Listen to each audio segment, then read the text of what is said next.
ভাবে বলা হচ্ছে যে কেউই সালাত বা সিয়াম বা হজ জাকাত বা কুরবানি বা কোনো কিছুই বা কোরআন কোনো কিছু স্পর্শ করে না সেই পবিত্রতা অর্জন ব্যতীত লা ইয়ামাসসুহু ইল্লাল মুতাহহারুন।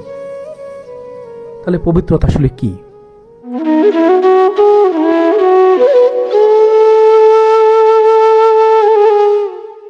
শত সহস্র জায়গায় আমাদের মনকে যুক্ত করে রেখেছে বিধায় সৃষ্টি রহস্যের সকল কর্মকাণ্ডকে খুঁটে খুঁটে দেখার বা আলাদা করে উপলব্ধি করার শক্তি সকলের থাকে না। আমরা ফুল দেখলে ছিঁড়ি বা কিনে আনি, ফুলের সুগন্ধটা নেই, সেটি অদৃশ্য, কিন্তু ফুলের যে গন্ধ সেটি কোথা থেকে এলো? ফুলের মধ্যে যে পাপড়িগুলোর যে পেলবতা, যে কোমল নমনীয় রমণীয় যে রং, এগুলোর আগমন কিভাবে ঘটলো, বা এই ফুলের বীজটাই কোত্থেকে শুরু হয়েছিল যাত্রা, আমরা কেউ কিন্তু জানি না। এবং যতক্ষণ না আপনি আপনার অস্তিত্বের যাত্রাপথের প্রাথমিক অবস্থা জানার জন্য উদ্গ্রীব না হবেন, জানতে না চাইবেন, ততদিন এই মানব জীবনের মৌলিক উদ্দেশ্য, আদর্শ, লক্ষ্য আপনি স্বয়ংসম্পূর্ণভাবে পরিপূর্ণ করতে পারবেন না। এবং এই প্রাচীন যে প্রশ্নগুলো আমরা বারবার উচ্চারণ করি যে আমি কে, কোথায় ছিলাম, কোথায় এলাম, কি করছি, কি করা উচিত, কোথায় যাব, এই প্রশ্নগুলো আমাদের প্রত্যেকটি মানব অস্তিত্বের সত্য নির্ণয়ের জন্য সবচেয়ে গুরুত্বপূর্ণ। এই প্রশ্নগুলো যতদিন আপনার কাছে না আসছে, আপনি যদি শুধু এগুলোকে সরিয়ে রেখে খাওয়া দাওয়া, ঘুম, সন্তান উৎপন্ন, অর্থবিত্ত, মান সম্মান এসব নিয়ে লুটপাট, রাহাজানি, খুন, ধর্ষণ, হত্যাযজ্ঞে লিপ্ত থাকেন, কোরআন বলছে স্রেফ এটি চতুষ্পদ পশুর চাইতে মানুষ নিকৃষ্টতর। তাহলে মনুষ্যত্ব বোধের সাথে মানব অস্তিত্বের সর্বজনীন যে সংযোগ, এবং সেই সংযোগটিকে কিভাবে আমরা আমাদের দেহ মনের প্রাত্যহিক কর্মকাণ্ডের সাথে আমরা সালাতে কিভাবে সংযোগ ঘটালে প্রত্যেকটি মুহূর্ত আমরা পরিপূর্ণভাবে বিষয় বিষ থেকে, ভোগের ভোগান্তি থেকে, বিষয়ের বিষ থেকে কিভাবে আমরা আত্মরক্ষা করতে পারবো, সেই পদ্ধতিও সালাত, এবং সেটি নিয়ে আমরা কথা বলতে চাই। এবং এই সালাত আনুষ্ঠানিকভাবেও যদি আমরা নামাজ পড়তেও যাই, তাহলে আমাদের অনেকগুলো বিধিনিষেধ আছে। তার মধ্যে আমরা এর আগে এই তহারাত বা ওযু নিয়ে অনেক কথা বলেছি, এবং সেখানে সালাতের পরিপূর্ণতার জন্য আমরা বলেছি যে অনেকগুলো বিখ্যাত উক্তি রয়েছে প্রিয় নবী মুহাম্মদুর রাসূলুল্লাহ সাল্লাল্লাহু আলাইহি ওয়াসাল্লাম। একটি হচ্ছে এরকম যে আসসালাতু মিফতাহু জান্নাত, সালাত জান্নাতের চাবি। এটুকু আমরা অধিকাংশ মানুষ জানি, কিন্তু এর পাশাপাশি রয়েছে আত-তাহারা মিফতাহু সালাহ, এই সালাতের চাবি হচ্ছে পবিত্রতা। এবং এই পবিত্রতা বিষয়টি আমাদের সালাতের সাথে সবচেয়ে গুরুত্বপূর্ণ একটি অধ্যায়। এবং এই পবিত্রতা অর্জনের বিষয়টি পৃথিবীতে মানব অস্তিত্বের মধ্যে সবচেয়ে সূক্ষ্ম এবং গভীরতম একটি বিষয়, যেই পবিত্রতা অর্জন ব্যতীত আমরা সালাত সহ অন্যান্য যে কোনো ইবাদত পরিপূর্ণভাবে সম্পন্ন করতে পারবো না। সাধুজন, আমরা আজকে সালাতের হাকিকাত, সালাতের পূর্বাপর নানান বিষয় নিয়ে আমরা দীর্ঘ সময় কথা বলেছি, এবং বাকি আয়াতগুলো নিয়ে আমরা ক্রমশ কথা বলবো। তার আগে আজকে আমরা এই সালাতের পরিপূর্ণতার জন্য যে তহারাত বা পবিত্রতা, এইটি যে একই সাথে সালাতের জন্য প্রযোজ্য, সকল আধ্যাত্মিক সাধনার জন্য প্রযোজ্য, মানব অস্তিত্বের জন্য প্রযোজ্য, এবং বিশ্ব মানবাত্মার মুক্তির জন্য প্রযোজ্য, তাহলে এই সালাতের সাথে এই পবিত্রতা অর্জন অঙ্গাঙ্গিভাবে জড়িত। আসুন আমরা এই পবিত্রতার নানান দিক নিয়ে একটু আলোকপাত করি।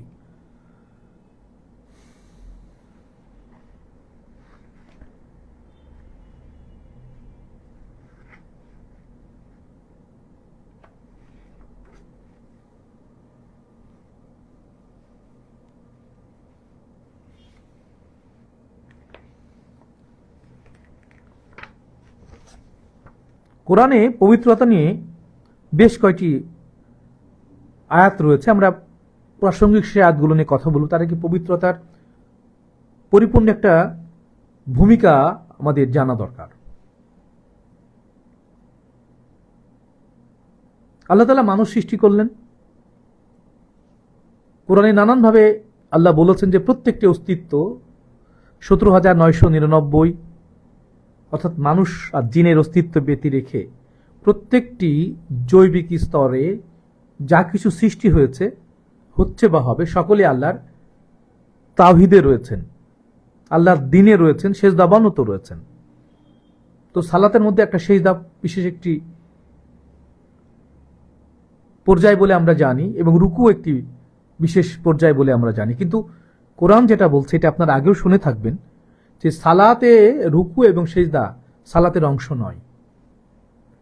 ইভেন জাকাতও সালাতের অংশ নয়, কিন্তু জাকাত ব্যতীত সালাত হয় না। এই জাতীয় 32টা কোরআনের আয়াত আপনাদের আমরা জানিয়েছি যে আকিমুস সালাতুজ যাকা, অর্থাৎ জাকাতকে পরিপূর্ণভাবে ধারণ না করলে সালাত হয় না। এই জাকাত নিয়ে আমরা দীর্ঘ আলোচনা করেছি, সুতরাং সেগুলো আপনারা পূর্ববর্তী ক্লাসগুলো বা পর্বগুলো থেকে জানতে পারবেন। তো জাক্কা শব্দ হচ্ছে পরিশুদ্ধ করা, পরিশুদ্ধ হওয়া, আমিত্ব ত্যাগ করা। তো আমি অর্থাৎ স্রষ্টা এবং সৃষ্টির মধ্যে সবচেয়ে বড় প্রতিবন্ধকতা হচ্ছে যে সবকিছু এক অখণ্ড একক সত্তা। কারণ আরবের মুশরিকরা যখন রাসূল পাক সাল্লাল্লাহু আলাইহি ওয়াসাল্লাম প্রশ্ন করলেন যে হে মুহাম্মদ সাল্লাল্লাহু আলাইহি ওয়াসাল্লাম, তুমি তো আমাদের সমস্ত 360টি মূর্তিকে ভেঙে ফেললে, আমাদের দেবতাদেরকে তুমি ভেঙে ফেলেছো, তো তুমি কোন দেবতার কথা বলছো? সেও তো একজন দেবতা, তার পরিচয় কি, তার গুণাবলী কি, যে আমরা তোমার দেবতাকে মানব? আল্লাহ তাআলা অনেক জায়গায় বলেছেন তোমাদের দেবতা, তোমাদের আল্লাহ, আমার আল্লাহ একই আল্লাহ। কিন্তু তারপর তিনি নানানভাবে এই একত্ববাদের পবিত্রতাকে প্রকাশ করেছেন, এবং যখন তিনি নানানভাবে এই প্রশ্নগুলো তার কাছে আসতে থাকে, তখন তিনি মহান রব্বুল আলামিনের কাছে প্রার্থনা করার আগেই মহান রব্বুল আলামিন ওহী করেন এবং তাকে বলেন যে হে রাসূল পাক সাল্লাল্লাহু আলাইহি ওয়াসাল্লাম, আপনি বলে দিন, কুল বলে দিন, হু মানে সেই পরম সত্তা আল্লাহ আহাদ, সে আল্লাহ হচ্ছেন হু। আপনার জানিয়ে রাখি যে এর মধ্যে সালাতের একটা মৌলিক দর্শন আছে, যেটি আমরা আগে জানতাম না। মওলা সদরুদ্দীন আহমদ চিশতি আলাইহিস সালাতু ওয়াস সালামের সেই সুগভীর আত্মদর্শী পবিত্রতা এর আগে কেউ এভাবে প্রকাশ করেনি। আরবিতে হা এবং হু দুটা স্ত্রীলিঙ্গ এবং পুরুষলিঙ্গকে উপস্থাপন করে। যেমন আমরা বলি আনহু মানে পুরুষ, আনহা মানে নারী। তো ইলাহা হচ্ছে নারী। অর্থাৎ আমরা যা কিছু আল্লাহ ব্যতীত যা কিছু ধারণ করি, গায়েবীভাবে ধারণ করি, উপলব্ধি করি, যে সকল মানসিকতাকে নিয়ে আমরা পথ চলতে চলতে আমাদের মনের পরিবর্তন ঘটে, আমরা নানান বিষয়গুলোকে জমাট করে নিয়ে এটা পর এটা করবো, এটা পর এটা করবো, এটা পর এটা করবো, এইভাবে আমরা আমাদের চেতনাকে, আমাদের সংস্কারকে সাজিয়ে নিয়ে আমরা কালাতিপাত করি। আগামীকালকে কি করবো, তারপরে কি করবো, অনেক অসংখ্য কল্পনা আকাঙ্ক্ষা আমাদের বাঁচিয়ে রাখে।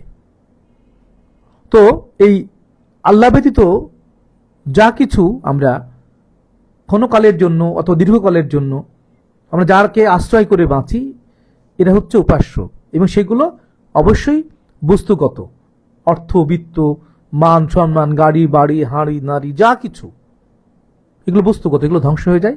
তো এগুলোকে আশ্রয় করে আমরা বাঁচি। আমাদের পোশাক আশাক, খাদ্য, খানা পিনা সবকিছু এগুলো বস্তুগত এবং ক্ষণস্থায়ী। এগুলোকে আমরা আধার করে এদের উপরে আমরা নির্ভর করে আমরা বাঁচি। এগুলো হচ্ছে ইলাহা, অর্থাৎ এই উপাস্যগুলো নারী বা প্রকৃতির অংশ, যা পরিবর্তনশীল, ধ্বংসশীল, ক্ষণস্থায়ী।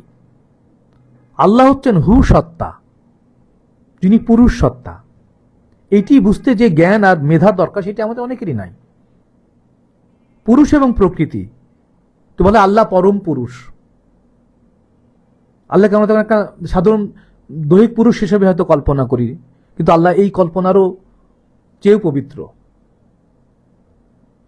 পরম আল্লাহ যে গুণাবলী, সেগুলো এত অনন্ত অসীম, সেগুলোকে মনুষ্য স্মৃতিতে, বোধে, বিবেকে ধারণ করা সম্ভব নয়। তার দয়া ব্যতীত।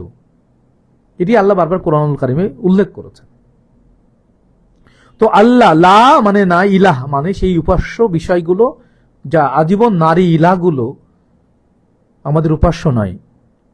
লা ইলাহা যা নারীর বা ক্ষণস্থায়ী বা ধ্বংসশীল, প্রকৃতি প্রদত্ত বা প্রকৃতিগত বস্তুগত কামনা বাসনা যা কিছু এগুলো পরিবর্তন হয়, ক্ষণস্থায়ী, এগুলো আমাদের আজীবন উপাস্য নয়। ইল্লা ব্যতীত আল্লাহ, তিনি কি আল্লাহু, আল্লাহ হচ্ছেন পরম পবিত্র পৌরুষ সত্তা, যা যে সত্তা কারো মুখাপেক্ষী নয়।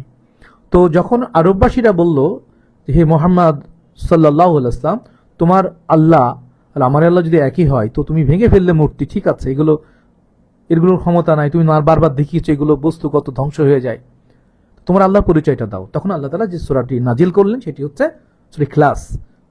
এ রাসূল পাক সাল্লাল্লাহু আলাইহি ওয়াসাল্লাম আপনি বলে দিন যে কুল হু, তিনি হচ্ছেন পরম পৌরুষ আল্লাহ, কুল আল্লাহ তিনিও হু, অর্থাৎ তিনি পরম পুরুষ, স্বাধীন, অমুখাপেক্ষী। তিনি কেমন? তিনি আহাদ। আহাদ হচ্ছে আরবিতে বহু বচন। সব কিছু, যা কিছু আমাদের দৃষ্টিগোচর হয়, ডার্ক ম্যাটার, লাইট ম্যাটার, যা কিছু আছে আমাদের কল্পনারও বাইরে যা কিছু, এই সব কিছু মিলে তিনি অখণ্ড একক সত্তা। এবং সেটি প্রথমে নিরাকার ছিল, তারপরে আকারে এসেছে। এই আকার নিয়ে আমাদের এত বৈপরীত্য। তো কুল হু আল্লাহু আহাদ, বলে দিন সেই পুরুষ সত্তা পরম একক সত্তা, তিনি সবকিছু মিলে একক, তার বাইরে কিছুই নাই, তিনি এককভাবে ক্ষমতাবান। এক আর এককের মধ্যে পার্থক্য আছে, 100টা এক মিলে একটা একক হতে পারে। সমগ্র সৃষ্টির প্রত্যেকটি প্রকাশিত অপ্রকাশিত, মূর্ত বিমূর্ত, প্রত্যেকটি অস্তিত্ব, প্রত্যেকটি ননু পরমাণু, সবকিছু মিলে একটি একক সত্তা, তার নাম হচ্ছে আল্লাহ সত্তা।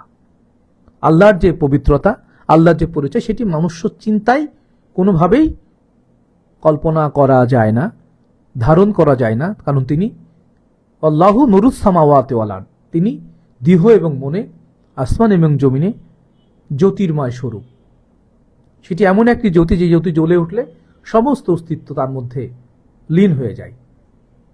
সেই কেন্দ্রীয় বিগ ব্যাংয়ের সেই অন্ধকার বিন্দু, যা মুহূর্তে অনন্ত গতিতে, অনন্ত আলোকবর্ষের গতিতে যেটি এখন বৃদ্ধি পাচ্ছে, আবার সেটি চাইলে আবার মুহূর্তের মধ্যে সেটি আবার বিন্দুতে সমস্ত সৃষ্টি তার মধ্যে আবার লয়প্রাপ্ত হতে পারে। এটি নিয়ে বিজ্ঞান খুব কমই জানে।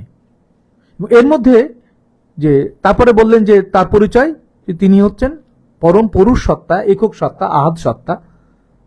আহাদ বহু বচন, সবকিছু মিলে তিনি একক সত্তা, নট এক, কারণ আরবিতে ওয়াহেদ মানে আবার এক।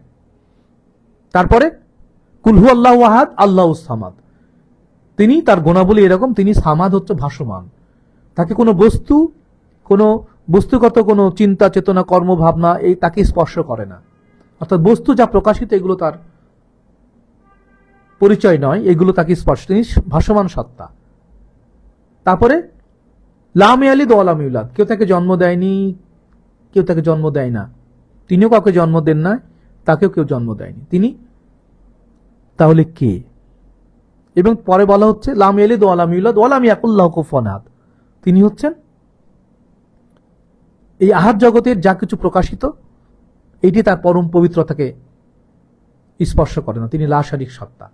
তাই রবের তিনটি পর্যায়, একটি আহাদ সত্তা, একটি সামাদ সত্তা, একটি লা শারীক সত্তা। এই তিন তারে যে খবর হয় এটির একটি হাকিকত আছে। এটি আমাদের সমাজে সাধারণত আল-হাজার বলেন, দেওবন্দ বলেন, যা খুশি যত বড় বড় বিশ্ববিদ্যালয়ের সবচেয়ে শিক্ষিত ব্যক্তিরা এই পবিত্র হাকিকাতকে ধারণ করে প্রকাশ করতে পারবে না।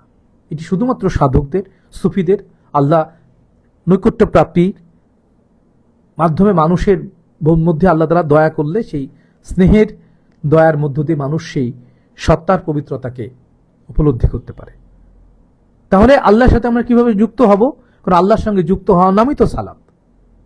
আল্লাহ বলেন যে আমার রাসূলের সাথে যুক্ত হও। রাসূল হচ্ছেন কে?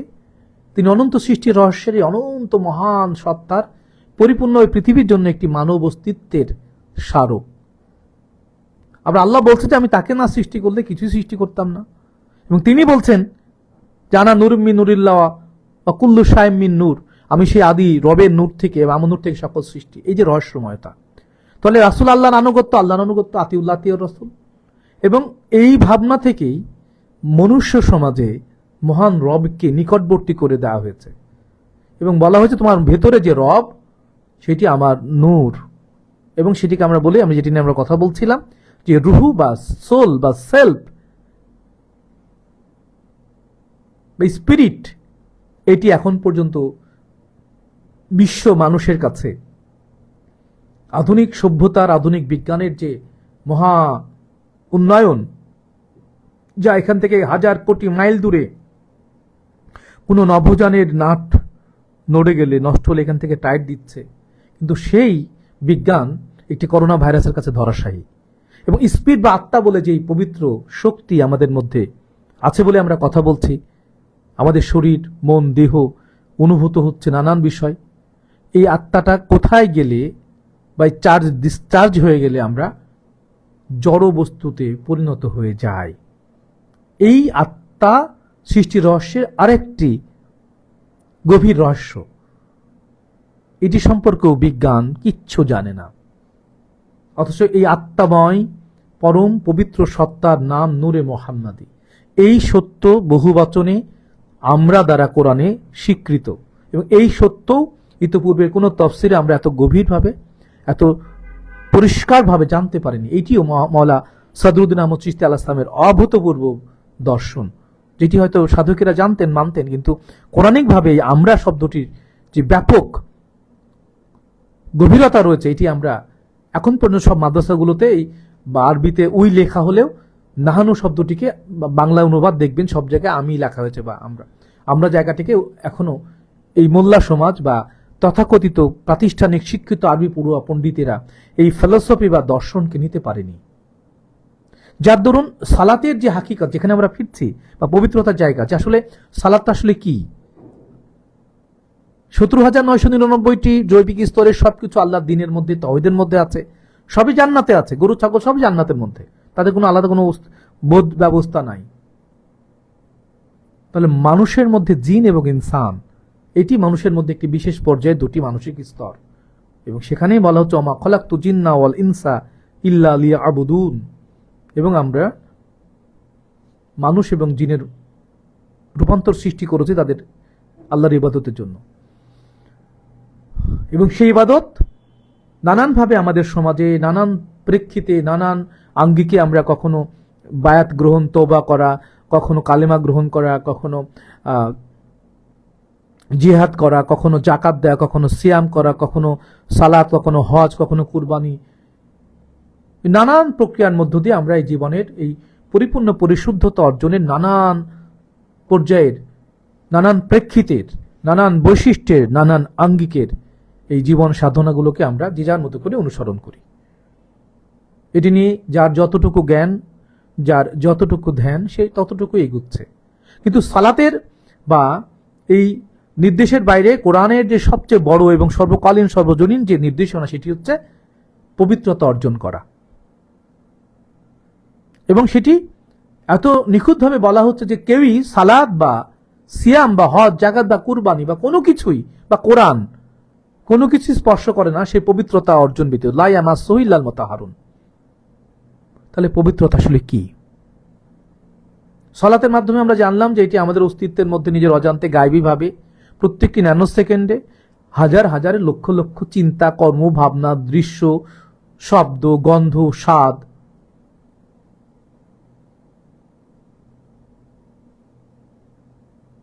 কথা, ভাব,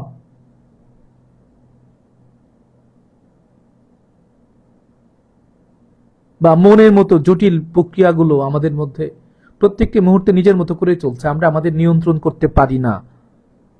এই অনিয়ন্ত্রিত জীবন নিয়ে আমাদের এই যে মহাজাগতিক মনোদৈহিক যাত্রা, এটিকে যতক্ষণ না আপনি সুনিয়ন্ত্রিতভাবে নিজের মধ্যে, নিজের প্রত্যেকটি মুহূর্তকে যতক্ষণ না আপনি নিয়ন্ত্রিতভাবে খুঁটে খুঁটে না দেখতে পাচ্ছেন, ততদিন আপনার জ্ঞানের উদয় ঘটবে না। এবং এটি গভীরতম সালাতের একটি অংশ। কিন্তু আমরা সালাত নিয়ে অনেক কথা বলেছি। সেই সমস্ত কর্মকাণ্ডের মূলত আমাদের পবিত্রতা। কেন আমরা অপবিত্র? আমাদের দেহের মধ্যে যে পেশাব পায়খানা নিয়ে আমরা ঘুরে বেড়াচ্ছি, বাইরে হাত পা ধুলে আমরা পবিত্র হচ্ছি, এগুলো নিয়ে অনেক কর্মকাণ্ড চলছে যেগুলো আসলে বৈজ্ঞানিক কোনো ব্যাখ্যা নেই। যেটি আমরা আগেও বলেছিলাম যে যেখান থেকে বায়ু নির্গত হচ্ছে, আমি মুখমণ্ডল হাত পা ধুলে আমার উজু হলো, তো যেখান থেকে বায়ু নির্গত সেই জায়গাটা পরিষ্কার করছি না, বা যেই জায়গা থেকে এই মনের অপবিত্রতা সেখানে পানি পৌঁছাচ্ছে না, বা মনের যে অশ্লীলতা সেখানে মগজের মধ্যে কিভাবে পানি পৌঁছাবো, কি মগজ কি করে পরিষ্কার, মনের রোগ কোরআনের ভাষায়, এই রোগ কি দিয়ে আমরা এই রোগ থেকে মুক্তি পাবো, এই বিষয়গুলো নিয়ে সূক্ষ্মাতি সূক্ষ্ম বিষয়ের এই পবিত্রতাকে ধারণ করা ব্যতীত আমরা আমাদের মনোদৈহিক প্রকাশিত অপ্রকাশিত, দৃশ্যমান অদৃশ্যমান এই অপবিত্রতাকে যদি আমরা ধারণ করতে না পারি, ব্যাখ্যা করতে না পারি, খুঁটে খুঁটে বিশ্লেষণ করতে না পারি, তাহলে আমাদের এই জীবন দর্শনে, চিন্তায়, চেতনায় এগুলো আমাদের নানানভাবে বিভ্রান্ত করতেই থাকবে। এবং আমরা প্রচলিত ধারায় যে 1,24,000 বা 2,24,000 এই নবী রাসূলগণের যে শিক্ষা দীক্ষা, এই শিক্ষা দীক্ষার মধ্যে আমরা যেই বিধি নিষেধের কথা, সুসংবাদ এবং সতর্কতার কথা আমরা জানতে পারি, সেগুলো কি এত ঠুনকো বিষয় যে আমরা কোন এক জায়গায় গিয়ে 7 পাক ঘুরলাম, কোন একটা পাহাড়ে উঠলাম নামলাম, কোন একটা জায়গায় গিয়ে গোসল করলাম পানি দিয়ে, আমার পবিত্রতা হয়ে গেল? ভাবতে পারেন? এগুলো নিয়ে ভাবনার গভীরে যাওয়া দরকার। এগুলো নিয়ে আমরা মানুষ ভাবতেই চায় না। বা 3টি স্তম্ভকে ঢিল মারলে আমি শয়তানকে মেরে ফেললাম, আঘাত করলাম, শয়তানকে আসলে সেটি। এই সমগ্র বিষয়ের 7টা স্তর আছে। সেই 7 স্তরে মানুষের মন, 7 স্তরে মানুষের পবিত্রতা।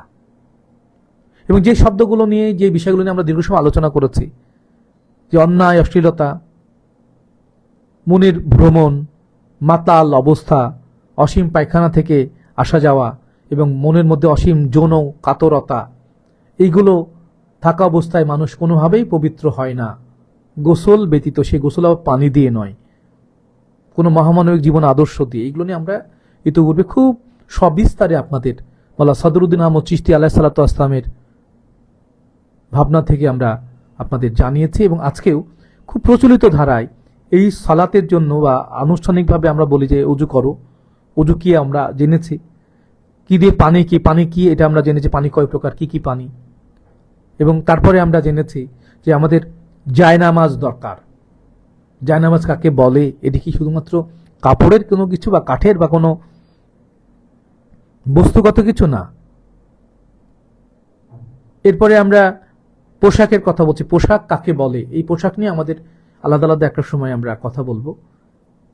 সবচেয়ে পবিত্র পোশাকের কথা যদি আমরা বলি, প্রাসঙ্গিক এটিও, পানির কথা আমরা বলেছি পবিত্রতা নিয়ে, আমরা আরো একবার আপনাদের স্মরণ করে দেব। এই পানি হচ্ছে বস্তুগতভাবে শরীর ধোয়ার জন্য সুপ্রিয় পানি, ঝর্ণার পানি, আসমানের পানি, কিছু পানির ক্রাইটেরিয়া আছে, এগুলো নিয়ে আমরা পরে আপনাদের জানাতে পারবো। এগুলো বস্তুগতভাবে, বাহ্যিকভাবে প্রাকৃতিক এই সকল উপাদান, এগুলো দিয়ে শরীর পরিষ্কার করা যায়। কিন্তু দেহের মধ্যে যে রক্ত, সেটি পরিষ্কার করার জন্য এই পানি যথেষ্ট নয়। সে রক্ত পরিষ্কার হয় যখন আপনি হালাল ভক্ষণ করেন, মিথ্যামুক্ত জীবনযাপন, লোভ, কামনা, বাসনা বা আমাদের ষড়রিপুর যে যন্ত্রণা বা যাতনা, কাম, ক্রোধ, লোভ, মোহ, মদ, মাৎসর্য, যেগুলো আমাদের ভিতরে থাকে, এগুলো পরিপূর্ণভাবে পরিত্যাগ না করলে আমাদের রক্ত পবিত্র হয় না। রক্ত পবিত্র হওয়ার পরেও আরো একটি বিষয় পবিত্র থাকে, যেটি সবচেয়ে গুরুত্বপূর্ণ। সাধুকরা যেটিকে প্রাণ রস বা বীর্য বা সিমেন বলা হয় যাকে, এবং সেই বীর্য পরীক্ষা বা পরিশুদ্ধ হওয়ার জন্য 7 জনম লাগে এবং তার যাত্রা শুরু করতে হয় প্রতিজ্ঞাবদ্ধ হয়ে। এটি এত সহজ নয়, কারণ একজন পরিশুদ্ধ মানুষ যদি প্রতিনিয়ত প্রত্যেকটি জীবনে পবিত্র হয়, 7 জনম পরে সে মহামানব। এটি মহাজাগতিক বিধান। এটি আমাদের সমাজে প্রচলিত নয়, বা থাকলেও আমরা সেটাকে ওইভাবে ব্যাখ্যা করিনি। রূপান্তর সৃষ্টি, জন্মান্তরবাদ, রিইনকার্নেশন, সুফিবাদ, গুরুবাদ, কোরআনের রূপক সাংকেতিক অর্থগুলোকে জানা, সবকিছু মিলে বিশেষ কয়েকটি বিষয় আমরা যেগুলোকে একেবারে অস্বীকার করে বসে আছি, সেগুলোই কোরআনকে জানার বা রহস্যময় স্রষ্টার পবিত্রতা থেকে জানার অন্যতম পাথেয়। এবং এই সালাতকে পূর্ণ রূপ দিতে হলে আমাদের কেবলার দিকে দাঁড়াতে হয়। আমাদের রুকু এবং সেজদার কথা বলি সালাতের মধ্যে, কিন্তু সালাতের মধ্যে রুকু এবং সেজদাটা আমরা নিজেরা তৈরি করে নিয়েছি। আকিমুসসালাতু যাকাত কমার রাকিন আপনাদের বলেছে সূরা বাকারার আয়াত 42 নম্বর আয়াতের মধ্যে যে তোমরা সালাত প্রতিষ্ঠা করো, জাকাত দাও এবং রুকুকারীর সঙ্গে রুকু করো। তো রুকু করা আর সালাত আলাদা, তাহলে একই কথা আল্লাহ বারবার বলবেন না? সালাতের মধ্যে রুকু সেজদা নাই। সালাত আরো গভীর, আরো আত্মনিমগ্ন, নিজেকে ফানা করার মতো একটি আধ্যাত্মিক সমর্পণ। সেজদা এবং রুকুর মধ্যে পার্থক্য। রুকু হচ্ছে আল্লাহর বা রাসূল পাক সাল্লাল্লাহু আলাইহি ওয়াসাল্লাম বা মুর্শিদের সমস্ত নিয়ম কানুনকে জেনে শুনে বুঝে গ্রহণ করা, মাথা অহংকারকে বাউ করা, আনুগত্যের মধ্যে প্রবেশ করার নাম হচ্ছে রুকু। এবং সেজদা হচ্ছে পরিপূর্ণভাবে ফানা হয়ে যাওয়া, আত্মবিস্তৃত পরম সত্তার সাথে লীন হওয়া। সুতরাং রুকু এবং সেজদার যে হাকিকাত সেটি কোরআনে নানানভাবে বিভিন্ন জায়গায় বলা হয়েছে। যেমন ফাসাব্বি বিহামদি রব্বিকা ওয়া কুম মিনাস সাজিদিন, তোমরা রবের পবিত্রতা ঘোষণা করো, তার তাসবিহ করো এবং সেজদাকারীর সঙ্গে সেজদা করো। এগুলো আলাদা আলাদা অর্থ বহন করে। কোরআনের প্রত্যেকটি অর্থ, প্রত্যেকটি শব্দ আলাদা আলাদা অর্থ বহন করে এবং প্রত্যেকটি বাক্যের প্রত্যেকটি শব্দের প্রথমত দুই রকমের অর্থ, মুকাত্তাআত বা মুতাশাবিহা, এবং এর মধ্যে আরো 5টি বা মোট 7টি স্তরের বা লেয়ার রয়েছে। 7 আসমান, 7 মানসিক স্তর, 7 ধরনের ব্যাখ্যা। কোনোটা রূপক, কোনোটা সাধারণ, কোনোটা হাকিকাত, কোনোটা মারেফাত, কোনোটা তারিকাত, কোনোটা শরিয়াত। এগুলো যারা জানে তারা শুধু মানে। সকলেই এই পর্যন্ত আমরা কে কতটুকু পৌঁছাতে পেরেছি সেটি যেমন একটি ব্যাখ্যার বিষয়, ঠিক একই রকম ভাবে আমাদের সমাজে প্রচলিত জীবন দর্শন, জীবন ধারায় আমরা প্রত্যেকটি প্রচলিত ধর্মের মধ্যে আমরা সনাতন মধ্যে আমরা স্বর্গ নরক আবিষ্কার করেছি, খ্রিস্টীয় ধর্মের মধ্যে আমরা হেল হ্যাভেন আবিষ্কার করেছি, ইসলামের মধ্যে আমরা জান্নাত জাহান্নাম আবিষ্কার করেছি, বেহেশত দুজকের কথা বলছি। আসলে আমরা কোথায় যাই মৃত্যুর পরে, বা কিভাবে আমাদের দেহের পুনর্গঠন ঘটে, ঋণে কোরআনে নানান ব্যাখ্যা রয়েছে। কিন্তু বাস্তবিক সত্যটা কি? আমরা এত মৃত্যু দেখেছি, এত মৃত্যু দেখি, কিন্তু আমরা মৃত্যু পরবর্তী জীবনের প্রকৃত স্বরূপকে কেউ নিজের মতো করে উপলব্ধি না করা পর্যন্ত যা পড়ি, যা শুনি বা যা বিশ্বাস করতে বলা হয়, যা বিশ্বাস করি, সেগুলোর সাথে সত্যের আকাশ পাতাল পার্থক্য রয়েছে। এই সত্যগুলো যা কিছু আমাদের মধ্যে রয়েছে, এই সত্যকে না জানা, আগ্রহ তৈরি না করতে পারাও একটা অপবিত্রতা। অজ্ঞতা একটা অপবিত্রতা, মিথ্যা একটা অপবিত্রতা, কামনা বাসনা, কাম ক্রোধ লোভ মোহ মদ মাৎসর্য, এগুলো একটা অপবিত্রতা। এই সমস্ত অপবিত্রতা থেকে মানুষ যখন মুক্ত হবে তখন মানুষের মধ্যে শয়তান মুক্ত হবে। শয়তান সবচেয়ে বড় অপবিত্রতা, আর সবচেয়ে অপবিত্রতা হচ্ছে আমি বা আমার সেলফ ইগো বা আমিত্ব। এই আমিত্বের জন্যই আমাদের এত অস্থিরতা, এত দুঃখ ভোগ করা, এত জুলুমের মধ্যে পড়া। এই আমিত্ব ত্যাগের জন্য ধীরে ধীরে বিশ্ব সত্তার সাথে ব্যক্তি সত্তার সমস্ত আকাঙ্ক্ষা, কামনা বাসনা, বিরোধিতাকে দূরে সরিয়ে বিশ্ব সত্তার অংশে পরিণত হওয়া, মহান রবের গুণাবলী অর্জন করে তার মহা সৃষ্টি রহস্যের বিকাশ বিজ্ঞানের সঙ্গে যুক্ত হওয়াটাই মূলত পরিপূর্ণ সালাত। এবং এই সালাতের জন্য, এই পরিপূর্ণতা অর্জনের জন্য সবচেয়ে বড় নিয়ামক হচ্ছে, সাধনা হচ্ছে পরিশুদ্ধতা অর্জন করা। তাই কোরআন বলছে কদ আফলাহা মান তাযাক্কা, যে তার আত্মাকে পরিশুদ্ধ করলো সেই সফল। এই পরিশুদ্ধতা কত প্রকার, কি কি, এর সব কিছুর সঙ্গে সালাত জড়িত। কারণ সালাতের অনেকগুলো 102 প্রকার বিশেষ অর্থ রয়েছে।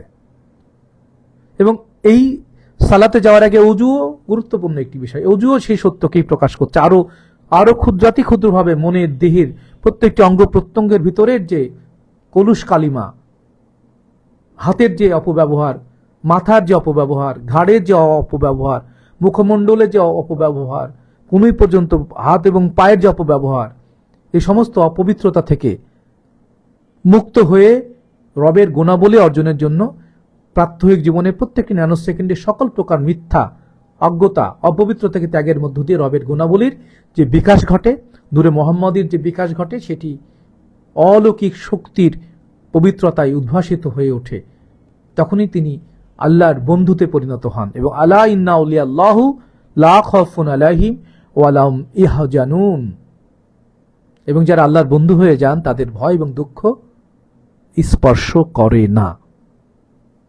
এই পবিত্রতা কি এবং কত রকম ভাবে আমাদের সমাজে রয়েছে, আমরা একটু প্রচলিত ধারা থেকে আপনাদের খুব সহজভাবে একটু জানানোর চেষ্টা করছি। কারণ এই পবিত্রতা অর্জন ও সালাত সামগ্রিক একটি বিষয়।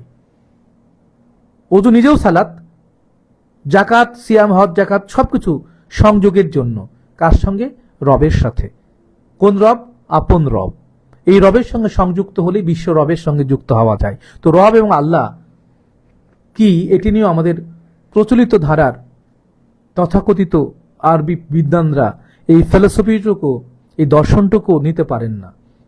বিশ্বরব, ব্যক্তিরব, আল্লাহ এবং নূরে মুহাম্মাদের যে পরিচয়, সেগুলো যদি সঠিকভাবে আমরা উপলব্ধি করি, তাহলে এই অন্ধত্ব আমরা জয় করতে পারবো।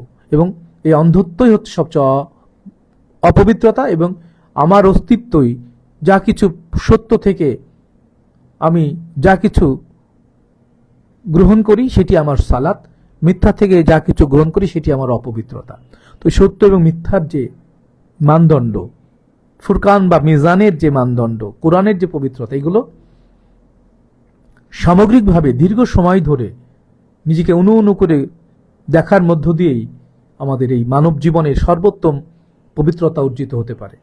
এবং শাহরু রমাদান আল্লাযী উনজিলা ফিল কুরআন হুদাল লিন-নাস ওয়া বাইনাতিন মিনাল হুদা ওয়াল ফুরকান। আমরা জানি না যে মাহে রমাদানে যে 4টি কল্যাণ আছে, একটি হচ্ছে কোরআন জ্ঞান লাভ করা,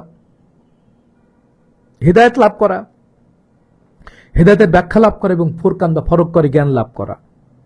এত কম্প্যাক্ট এবং এত গভীর পারস্পরিক সম্পর্ক যুক্ত অর্জন অন্য কোনো সাধনা নাই যেটি সিয়ামের সাধনায় সম্পন্ন করা যায়। এটি আমরা অনেকেই জানি না। শুধু সালাত করে। সিয়াম এর মধ্যে সালাত একটি অংশ, ওযু একটি অংশ, ইতিকাফ একটি অংশ, হেদায়েত একটি অংশ, ফুরকান একটি অংশ, হেদায়েতের ব্যাখ্যা একটি অংশ।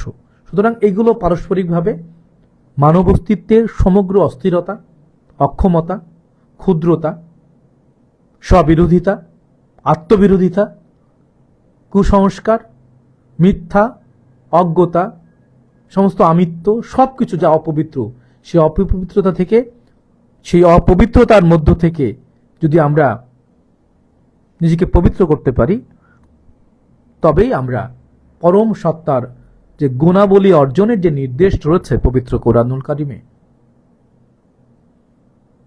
সেটি আমরা ধারণ করতে পারব। এবং সেটি মূলত সালাতেরও একটি পরম উপাদান। তো বলা হচ্ছে যে বিভিন্ন ধর্মে এই পবিত্রতা অর্জনের জন্য নানা পদ্ধতি রয়েছে, যার মধ্যে রয়েছে, আমরা বলেছি আগেই, শারীরিক শুদ্ধতা। যেমন ইসলামে ওযু, গোসল এবং তায়াম্মুম, এই 3টি বিষয় নিয়ে আমরা বিস্তারিত আলোচনা করেছি। আবারও এগুলোকে আলাদা আলাদা করে সংক্ষিপ্ত আকারে আমরা একটা সময় আপনাদের সামনে উপস্থাপন করব। ইসলামের মধ্যে এই 3টি বাহ্যিক পবিত্রতা এবং 3টি মানসিক পবিত্রতা বটে। কি সেটি? যে ওযু করা, গোসল করা এবং তায়াম্মুম করা। তো ওযু, গোসল, তায়াম্মুম কাকে বলে আমরা জেনেছি। আমরা একটু ভিতরের দিকে যাই। আধ্যাত্মিক প্রস্তুতি গ্রহণ করা, এটি একটি পবিত্রতা। যেমন হিন্দু, বৌদ্ধ, জৈন, শিখ ধর্মে শিক্ষা এবং দীক্ষার মাধ্যমে এই পবিত্রতা অর্জনেরই নানা অনুষঙ্গকে শিক্ষা এবং দীক্ষা দেওয়া হয়। এবং নৈতিক এবং মানসিক শুদ্ধিকরণ বিষয় রয়েছে। দৈহিক শুদ্ধির পরে সেখানে নৈতিক এবং মানসিক শুদ্ধিকরণ একটা বিশেষ ভূমিকা রাখে। এবং যেমন বলা হচ্ছে যে মনু সংহিতা নামক গ্রন্থে, আমরা সেগুলো নিয়ে একটা সময় আলোচনা করব, প্রাচীন সনাতনী গ্রন্থ, সেখানে বলা হচ্ছে যে ক্ষমা করা। আপনার কেউ চরম ক্ষতি করলো, যে ক্ষতির বিপরীতে আপনি মৃত্যুবরণও করতে পারতেন, কিন্তু মৃত্যুবরণ করলেন না। এবং যে আপনার ক্ষতি করলো তাকে আপনি কিভাবে ক্ষমা করবেন? ক্ষমা আসলে কি? এই বিষয়গুলো ব্যাখ্যা দাবি রাখে। মানসিক পবিত্রতা অর্জনের জন্য এই মনোদৈহিক যে অস্থিরতা, উদ্ভট যে আচরণ, আমরা মুহূর্তের মধ্যে যে রেগে যাই, হিংসাগ্রস্ত হয়ে যাই, উন্মত্ত হয়ে যায়, পাগল হয়ে যায়, হিংস্র হয়ে যায়, এইগুলো যে আমাদের মনের রোগ এবং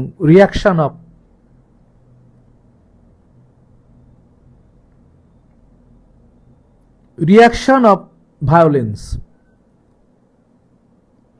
এগুলোকে আমাদের পুঙ্খানুপুঙ্খভাবে দেহের মধ্যে প্রবেশ করতে না দেওয়া, দেহের মধ্যে ক্রিয়াশীল হতে না দেওয়ার এই শিক্ষা ক্ষমা, এবং মনুসংহিতায় বলা হচ্ছে ক্ষমা এবং ইন্দ্রিয়কে নিয়ন্ত্রণ করা। এই পদ্ধতিগুলো একই সাথে শারীরিক, মানসিক এবং পরবর্তীতে যুক্ত হচ্ছে আধ্যাত্মিক। তাহলে আমাদের পবিত্রতা কি, এটি নিয়ে আমরা একটু গভীর করে আরো ধীরে যদি আমরা ব্যাখ্যা এবং বিশ্লেষণ করি, তাহলে বিষয়টি এভাবে আসে যে ইসলাম ধর্মের তিনটি বিষয় খুব গুরুত্বপূর্ণ: অজু, গোসল এবং তায়াম্মুম। এটি বাহ্যিকভাবে, এবং বলা হচ্ছে যে অন্যান্য ধর্ম, হিন্দু, বৌদ্ধ, জৈন, শিখ আর যা কিছু আছে, সেখানে কি আছে, এর মধ্যে এই শারীরিক পবিত্রতার পাশাপাশি নৈতিক এবং মানসিক শুদ্ধিকরণ প্রক্রিয়াটি রয়েছে, এবং এর মধ্যে নানান পাঠ আছে। এটি নিয়ে আমরা আরো সূক্ষ্মভাবে সত্য দেখা, সত্য বলা, সত্য চলা, আমরা যদি বুদ্ধের সেই পবিত্রতা অর্জনের পদ্ধতিগুলোকে এর পরবর্তী ক্লাসে আমরা যদি নিয়ে আসি, তখন দেখবেন যে আসলে পবিত্রতা কতভাবে অর্জনীয়। এবং প্রত্যেকটা মুহূর্তে যদি কোনো কারণে একটি কুচিন্তাও আপনাকে উকি দেয় মুহূর্তকালের জন্য, যদি আপনি ধরে সেটাকে শুদ্ধ না করতে পারেন, সেটা আপনার মধ্যে আছে এবং এটা আপনাকে আবার অন্য সময় কুচিন্তায়, কুকর্মে, কুভাবনায় সেই পরিবেশ তৈরি করতে সাহায্য করবে। এই নিজেকে প্রত্যেকটা মুহূর্তে শূন্য পবিত্রতার মধ্যে নিয়ে যাওয়ার এই শুদ্ধিক্রিয়ার সবচেয়ে বড় যে পদ্ধতি সালাত, তা হচ্ছে জিকির। যখন আপনি জিকিরও করতে পারবেন না, তখন আরেকটি পদ্ধতি মুর্শিদের চেহারার দিকে তাকিয়ে থাকা, তার আদর্শকে ধারণ করা, তার মুখমণ্ডল, তার হাত, তার চলার আচরণকে ধারণ করা। এটি হচ্ছে তায়াম্মুম। আমরা এর আগে আপনাদের জানিয়েছি।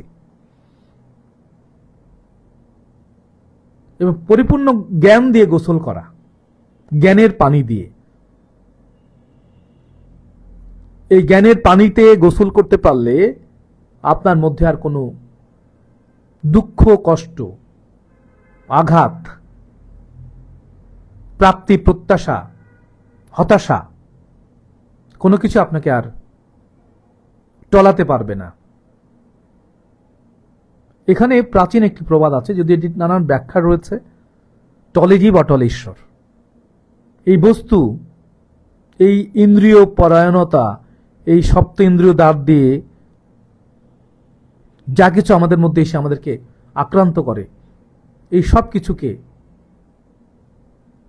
খুঁটে খুঁটে দেখার মাধ্যমে এটিকে শুদ্ধ করাই হচ্ছে আসলে পবিত্রতা অর্জন করা। এটি মাধ্যমে তিন ধরনের পবিত্রতা সাধিত হয়: শারীরিক, মানসিক এবং আধ্যাত্মিক। এবং এগুলো খুবই সূক্ষ্ম এবং অত্যন্ত জীবন ঘনিষ্ঠ। আপনি কোন একটা দৃশ্যর দিকে তাকালেন, কোন একটা রঙের দিকে, সে রং থেকে আপনি দুই ধরনের সংকেত গ্রহণ করবেন, ভালো এবং মন্দ।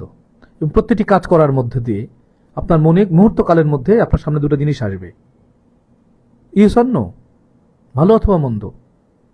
এভাবে আমরা প্রত্যেকটা মুহূর্তকে নিজের অজান্তে সাক্ষ্য দিই, এবং ভালো বা মন্দের ব্যাখ্যা জানলে ভালো, না জানলে আমরা তার দ্বারা আকৃষ্ট হই, মোহগ্রস্ত হই এবং বিপথগামিতায় যুক্ত হই।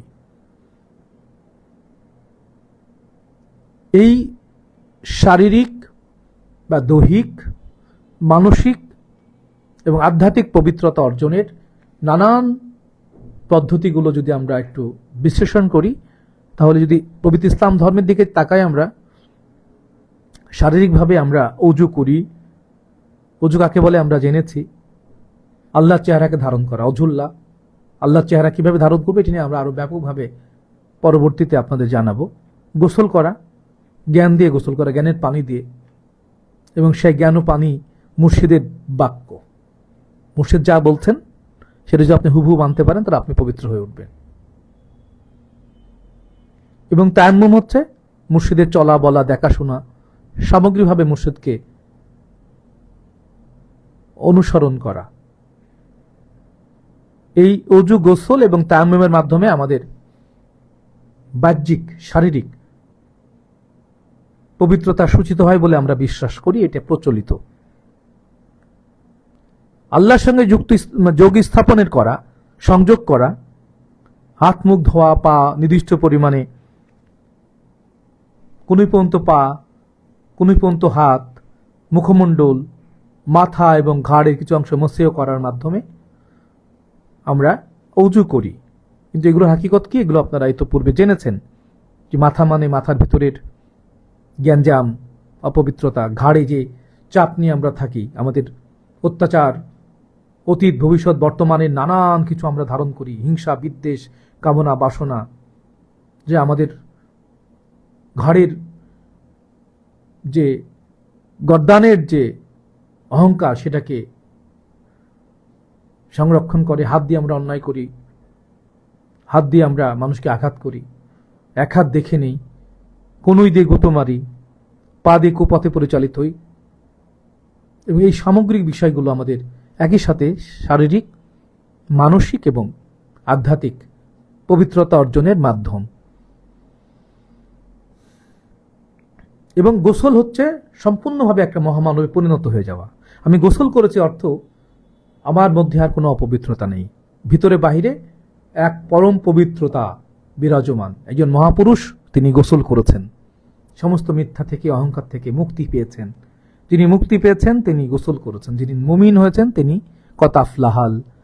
কদাফলাহাল মুমিনিন, যিনি মুমিন তিনি গোসল করেছেন, তিনি পরিশুদ্ধ হয়েছেন, তিনি সফল কাম। একটু তায়াম্মুমের কথা আমরা বলেছি, পানি না পাওয়া গেলে, জ্ঞান না পাওয়া গেলে আপনাকে মহাজ্ঞানের কাছে যেতে হবে।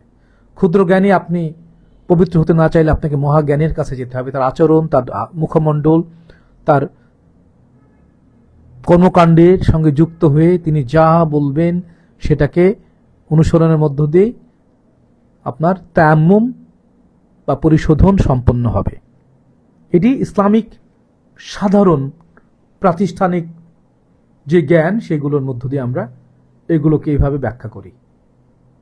এবার যদি আমরা সনাতন ধর্মের দিকে যাই, সেখানে শারীরিক পবিত্রতা কিভাবে অর্জিত হয়, তারা বলছেন যে স্নান বা এই স্নানকে তারা অনেক গুরুত্বপূর্ণভাবে গ্রহণ করেন, যে কোনো একটা পুকুরে বা জলাশয়ে বা নদীতে বা সাগরে যেখানেই হোক, অথবা ইন্দিরায় অথবা কুয়ায় অথবা ট্যাপে অথবা ঝর্ণায় আমরা পানি ছেড়ে দিয়ে আমাদের শরীরটাকে ধুয়ে ফেলি। স্নানের মধ্যে অনেকগুলো আবার গঙ্গা স্নান আছে, নানান প্রক্রিয়াও আছে, এগুলো সনাতনীদের জীবন আদর্শের মধ্যে আছে, সেগুলো আমরা প্রাসঙ্গিক হলে আপনাদের জানাবো। এই স্নান হচ্ছে একটি পবিত্রতার একটি অপরিহার্য অংশ এবং বাহ্যিকভাবে জলীয় আচার অনুষ্ঠানের মাধ্যমে শরীরকে পবিত্রতা দানের একটি প্রাচীনতম পদ্ধতি। যজ্ঞ করাটাও তাদের পবিত্রতা হওয়ার জন্য, পাঠা বলি পবিত্র হওয়ার জন্য। এগুলোর বাহ্যিকতা আছে, আধ্যাত্মিকতা আছে, মানসিক শারীরিক এবং আধ্যাত্মিক সমন্বয় রয়েছে।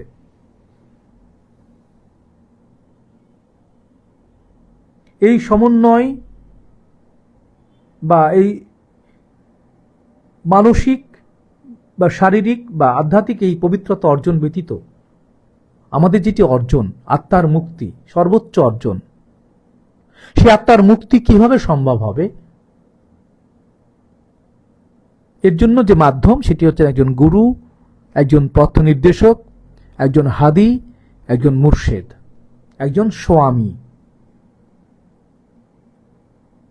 এই স্বামীর দুটি রূপ যেটি পবিত্রতা অর্জনের অন্যতম সহায়ক, একজন রহিম, একজন রহমান, যেটি আমরা কোরআনিক দৃষ্টিতে বলি যে বিসমিল্লাহির রহমানির রহিম। বে মানে উইথ, ইসম মানে গুণ। গুণ কখনোই দেখা যায় না, গুণ অন্তর্নিহিত। যেমন মরিচের ঝাল, মরিচ দেখে ঝাল বুঝতে পারবেন না মুখে না দিলে। ফুলের সুগন্ধ একটি গুণ, দেখা যায় না, সবই গায়েবীভাবে রয়েছে। তো এই গুণাবলী অর্জন করা এবং সেই গুণ অর্জন পবিত্রতা অর্জনের নামান্তর। গোসল করলে পরিপূর্ণ মহামানবিক শুদ্ধতা আসে। অজু তায়াম্মুম গোসল করলে আর লাগে না, এবং এগুলোর মধ্যে হাকিকত আছে। আমরা যতই গোসল করি, যতবার করি, পেটের পেশাব পায়খানা পেটেই, মগজের কুচিন্তা দুশ্চিন্তা মগজেই। তো প্রকৃত অজু এবং গোসল যদি আর তায়াম্মুম যদি আপনি করতে শিখে যান, তখন আপনি পবিত্রতা অর্জন করতে সফল হবেন। এবং বলা হচ্ছে যে স্নান এটি হচ্ছে প্রচলিত ধারার পবিত্রতার একটি অংশ। সনাতনীরা পুকুরে করেন, গঙ্গা স্নান করেন, সাগর স্নান করেন অনেকেই। তো এইগুলোর সাথে আমাদের মনোদৈহিক একটি সংযোগ আছে, মানসিক এবং দৈহিক একটি প্রক্রিয়া আছে। এগুলো নিয়ে পরে আমরা গভীরে যাব। শুধু দেখি যে আসলে এই পবিত্রতাটা প্রত্যেক ধর্মীয় উপাসনার সাধনার একটি গভীর অনুষঙ্গ। আধ্যাত্মিকভাবে সনাতনীরা বা হিন্দু ধর্মে বলা হচ্ছে যে দীক্ষা বা মন্ত্র দীক্ষা হল গুরু কর্তৃক শিষ্যকে মন্ত্র শিক্ষা দেওয়ার একটি রীতি, যা আধ্যাত্মিক শৃঙ্খলার একটি অংশ। এখানে প্রাসঙ্গিক একটি বিষয় খুবই গুরুত্বপূর্ণ, যেটা আমরা অনেকভাবে বলি। সনাতন 5000 বছর আগের জীবন দর্শন, তাদের লিখিত গ্রন্থ, পুরাণ, বেদ, বেদান্ত, মনুসংহিতা, নানান বিষয় আছে, গীতা। তো সেখানে যে পদ্ধতিটার কথা বলা হচ্ছে যে তুমি কখন পরিপূর্ণ শুদ্ধ হবে, যখন তুমি জ্ঞান অর্জন করবে। জ্ঞান হচ্ছে সর্বোত্তম পবিত্রতা অর্জনের মাধ্যম, এবং জ্ঞান যিনি দেবেন তিনি হচ্ছেন গুরু, যিনি নিজে সর্বোচ্চ ব্যক্তিগত মানসিক দৈহিক আধ্যাত্মিক পরিশুদ্ধতা অর্জন করে যখন তিনি সৃষ্টির কল্যাণে নিজেকে উৎসর্গ করবেন এবং ভগবানের অংশ বলে দাবি করবেন যে আমি, আমার মধ্যে ভগবান ছাড়া কিছু নাই, অর্থাৎ আমার মধ্যে কোনো পাশবিক জৈবিক প্রবৃত্তি তাড়িত কোনো অক্ষমতা বা ক্ষুদ্রতা বা শটতা বা প্রতারণা নাই। এবং আমাদের ইসলামের মধ্যে এই জন্য প্রথমে হচ্ছে ঈমান আনতে হয়, অর্থাৎ আল্লাহ এবং রাসূল পাক সাল্লাল্লাহু আলাইহি ওয়াসাল্লামের মনোনীত জীবন দর্শনের উপরে বিশ্বাস স্থাপন করতে হয়, এবং সেই বিশ্বাস যেন দোদুল্যমান না হয়। যেভাবে আমরা মসজিদে গিয়ে মাটিতে কপাল ঘষে মনে করি আল্লাহকে দিলাম সেজদা, সেজদা তো এত সহজ না। কিন্তু মনের মধ্যে একটা অহংকারও তৈরি হয় যে আমি আল্লাহর কথা মেনে চলো, আমি ইবাদত করলাম। এবং এর মধ্যে থেকে আরেকটা জিনিস মনের মধ্যে ঢুকে যায় যে আমি তো এবার জান্নাত পাবই। ব্যাস শুরু হয়ে গেল আমার কল্পনা আর আকাঙ্ক্ষা, যা আমার পবিত্রতা অর্জনের প্রধান অন্তরায়। একদল লোক মা রাবেয়া বসরি আলাইহিস সালাতু ওয়াস সালামের কাছে গিয়ে বললেন যে আপনি তো আল্লাহর অনেক বড় ওলি বলে আমরা শুনেছি, খুব ইবাদত করেন, তো আপনি আমাদের শয়তান সম্পর্কে কিছু দিক নির্দেশনা দিন।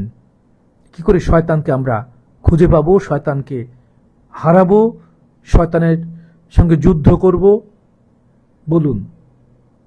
তিনি নানানভাবে নানান কথা বলার পরে বললেন, দেখো তুমি শয়তানকে মনের মধ্যে তৈরি করে ফেলেছ, শয়তানকে খুঁজে বেড়াচ্ছ, তুমি আরেকটা শয়তান।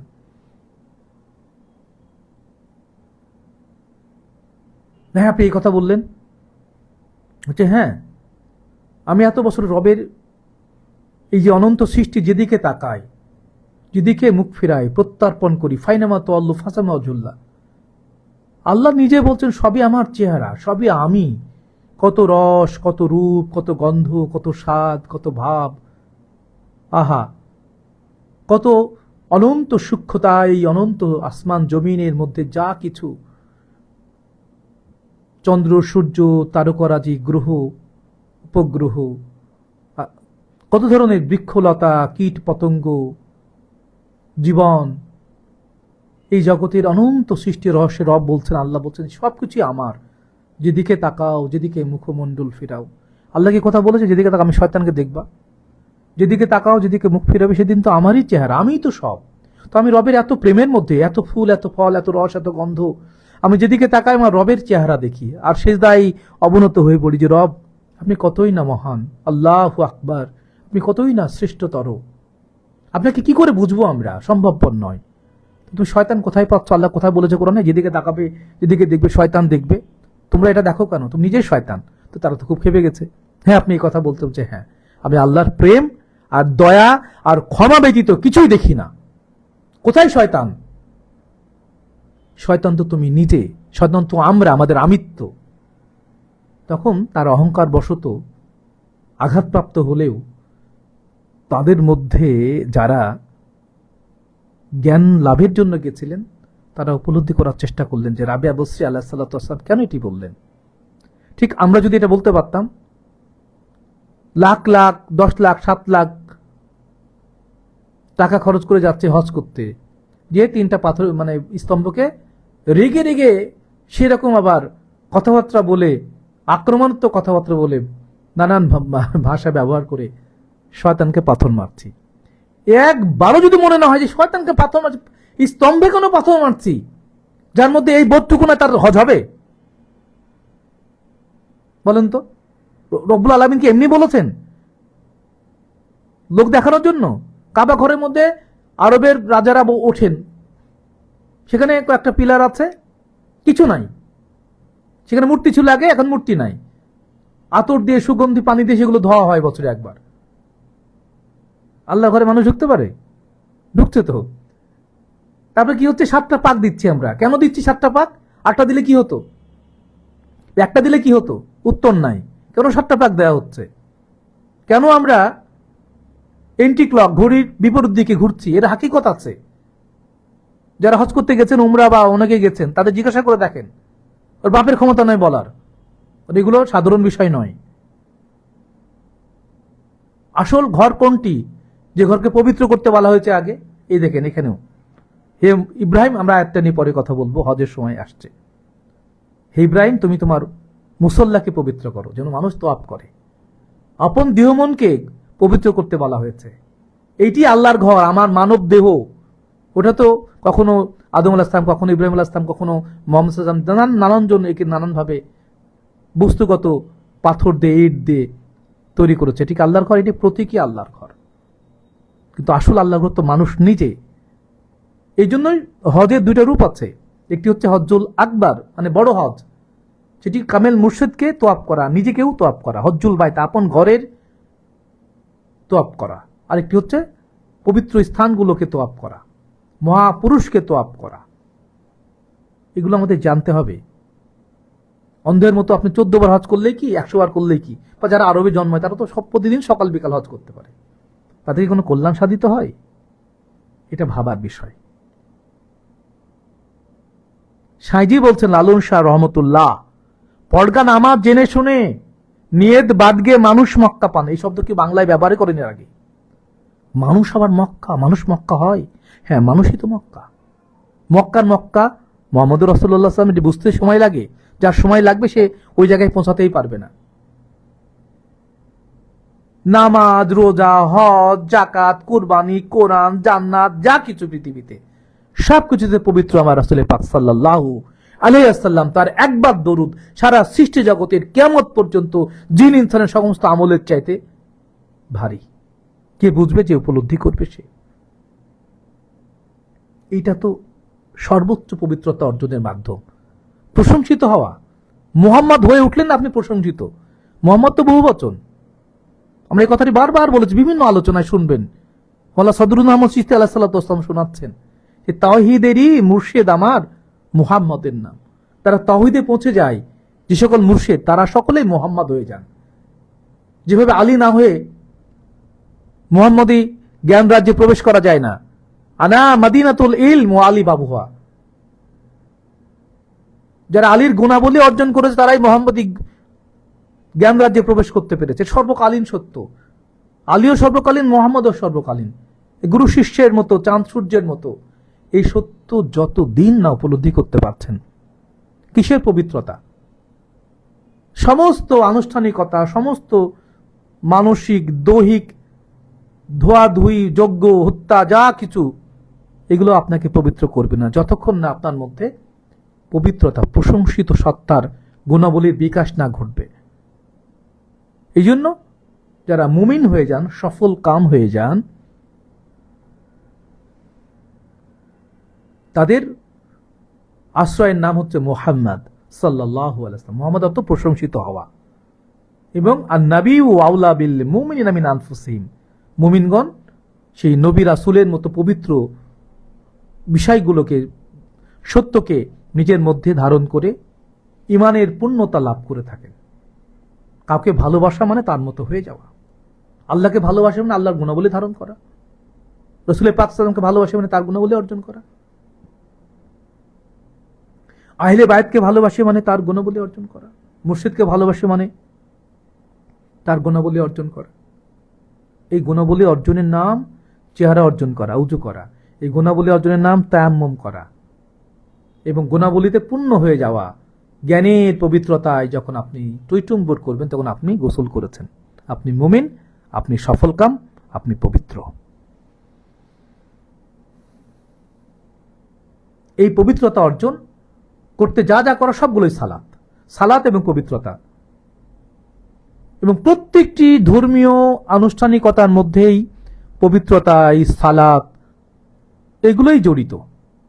এবং এগুলো এক একটি নাম দিয়ে আরো সুনিপুণভাবে, সূক্ষ্মভাবে আমাদের আধ্যাত্মিক জীবনকে আরো আলোকিত, আরো পরিশুদ্ধ করার মধ্য দিয়ে মহামানবিক চেতনায় মহান রবের গুণাবলী অর্জন করে কোন কোন শক্তিতে যেদিন আপনি পরিপূর্ণ হবেন, সেদিন আপনার জন্মও নাই, মৃত্যুও নাই। আপনি হাইউল কায়ুম শক্তির অধিকারী। এবং সেই শক্তির অধিকারী, শক্তির পবিত্রতাকে মওলা সদরুদ্দিন আহমদ চিশতি আলাইহিস সালাতু ওয়াস সালাম সালাত এবং পবিত্রতা অর্জনের সর্বোচ্চ মাধ্যম বলছেন যে ইয়া কাইমুন কুদ্দুসুন কাবিউন কাদিরুন কাবিদুন কাহারুন। এই 6টি কাফ শক্তি অর্জনের মাধ্যমে বা যে কোনো একটি অর্জনীয় শক্তির পবিত্রতাকে সাক্ষ্যদানের মধ্য দিয়ে মানুষের এই মনোদৈহিক পরিভ্রমণ, এই ইল্লিন সিজ্জিন জান্নাত জাহান্নাম ডিঙ্গিয়ে মহাপবিত্র লা মাকামে বা মাকামে মাহমুদায় আমাদের বিশ্রাম।